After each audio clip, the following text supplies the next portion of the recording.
I'm not even 50 years old, but I've achieved better than Ghana has. We have failed Ghanaians. 65 years down the lane, the basic necessity of life is 3 square meal for our children, which we cannot achieve. That many Ghanaian children go in bed hungry. You either get first meal in the morning, and if you're happy, you get one in the evening to add up. Or you don't get a meal at all a whole day, and you have to drink water or porridge. 65 years down the lane, we cannot produce to consume. Just internally, locally, we cannot produce enough food for our children and family to consume. Is that not shameful? 65 down years a lane, we cannot manufacture anything. That practically everything we must import. Is that not slavery? Where's the independence? 65 years down the lane, God has blessed us with all the mineral resources and natural resources and human resources. Yes, we are adamant in making good use of those resources. And we have failed, we go on borrowing. We borrow to the extent that where we are today, we cannot borrow. We are not even qualified to borrow because you see, Ghana has been downgraded to C, which means that we cannot pay debts when we borrow. That's the meaning of the situation. Ghana is not broke. Ghana is bankrupt. There's a difference. Yes, it's bankrupt. It's not broke. It's not only broke. It's bankrupt. We are useless.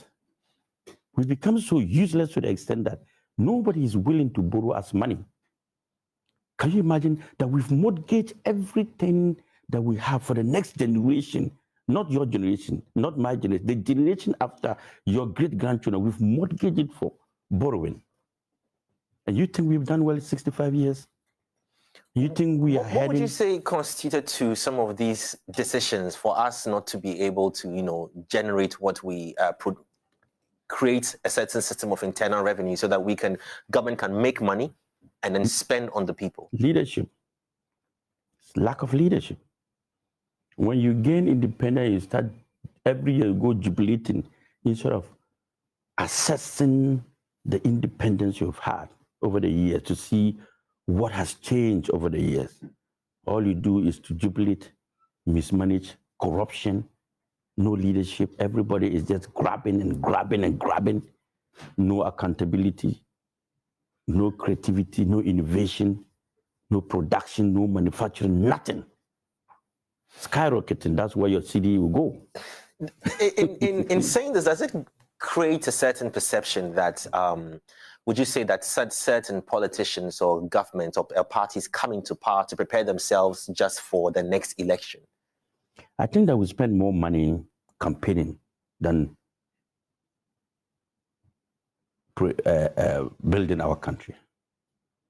We spend more money campaigning to be president than more money invested in changing the economy of Ghana. So what do you think? There's so much wastage. And that's why I've said that over the years, we need to get practical and pragmatic leaders that can transform this, not political platforms. Leaders.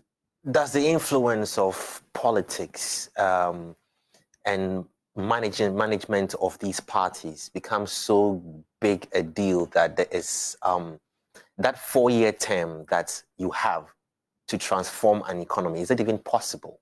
Yes, it is possible with a competent leader. 4 years is a lot.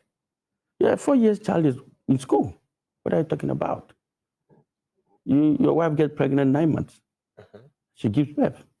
In 4 years, I don't want to be president for 8 years. Never. You see, when you put proper structures... 4-year term? Yes, I want a one-term presidency. Wow. To change the face of Ghana, and people will see. You see, when you put proper structures in place, automatically it works.